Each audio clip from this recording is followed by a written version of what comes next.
चीन अपनी हरकतों से बाज आने का नाम नहीं ले रहा है। पहले गालवान घाटी में भारत के साथ हुआ टकराव और अब भारत में साइबर अटैक। जी हां, चीनी हैकर्स ने कुछ महीने पहले लद्दाख में मौजूद कुछ पावर ग्रिड्स को निशाना बनाया था, जिसकी रिपोर्ट्स अब सामने आई है। इनका मकसद था जरूरी जानकारी चुराना। अमेरिका के मैसाचुसेट्स की निजी खुफिया फर्म रिकॉर्डेड फ्यूचर ने अपनी एक रिपोर्ट में इस बात का खुलासा किया है कि चीन के हैकर्स ने भारत में हैकिंग के जरिए साइबर हमला करने की कोशिश की। इस फर्म ने बताया है कि उसने भारत सरकार को यह जानकारी देने के बाद ही रिपोर्ट पब्लिश की है। रिपोर्ट में दावा किया गया है कि हाल के महीनों में हैकर्स ने कम से कम 7 Indian state load dispatch centre यानी SLDCs को निशाना बनाया है। अब ये SLDC क्या है? दरअसल ये सेंटर्स लद्दाख में भारत और चीन सीमा के पास मौजूद इलाकों में ग्रिड कंट्रोल और रियल टाइम पावर डिस्ट्रीब्यूशन करते हैं। रिपोर्ट में बताया गया है कि हैकर्स के ग्रुप ने नेशनल इमरजेंसी रिस्पांस सिस्टम को भी निशाना बनाने की कोशिश की थी। इस रिपोर्ट में यह भी बताया गया है कि हैकर्स ने पिछले 18 महीनों में स्टेट और रीजनल लोड डिस्पैच सेंटर्स को लगातार टारगेट किया। पहले रेड इको नाम के ग्रुप ने हैकिंग की कोशिश की और उसके बाद टैग 38 ग्रुप सामने आया। इन हमलों से पता चलता है कि भारत में चीन के हैकर्स लंबे समय से एक्टिव हैं।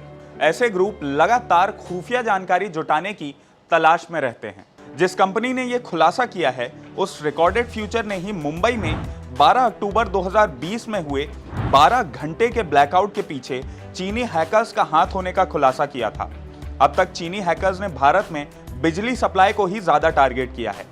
उनका मकसद देश के इंटरनल सिस्टम को डिस्टर्ब करना है। ठीक उसी दिन तेलंगाना में भी 40 सब स्टेशन को इन हैकर्स ने टारगेट किया था। हालांकि कंप्यूटर इमरजेंसी रिस्पांस टीम ने अलर्ट मिलने के बाद इस कोशिश को नाकाम कर दिया था। 2021 में भी एक रिपोर्ट में बताया गया था कि चीन के हैकर्स ने भारत में कोरोना वैक्सीन तैयार कर रही 2 कंपनियों सीरम इंस्टीट्यूट और भारत बायोटेक पर साइबर हमले किए थे।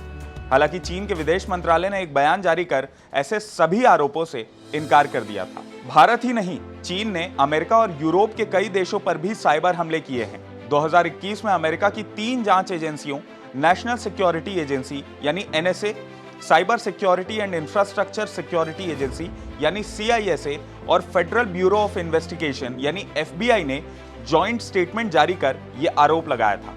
इस स्टेटमेंट में कहा गया था कि चीनी हैकर रैंसमवेयर अटैक कर दुश्मन देशों से क्रिप्टो करेंसी में पैसों की वसूली कर रहे हैं। इस एडवाइजरी को चीन का state sponsored cyber operation title दिया गया था। फिलहाल इस पूरे मामले पर चीन का अभी तक कोई भी बयान सामने नहीं आया है, पर इन हमलों से यह साफ जाहिर होता है कि चीन अब भारत के इंटरनल सिस्टम्स में घुसने के लिए एड़ी चोटी का जोर लगा रहा है। इस पूरे मामले पर आपकी क्या राय है, हमें कमेंट करके जरूर बताएं। अगर आपको यह वीडियो पसंद आया हो तो इसे लाइक और शेयर करना ना भूलें और IBC 24 के YouTube चैनल खबर बेबाक को जरूर सब्सक्राइब करें। आज के लिए इस वीडियो में इतना ही। बने रहें खबर बेबाक के साथ।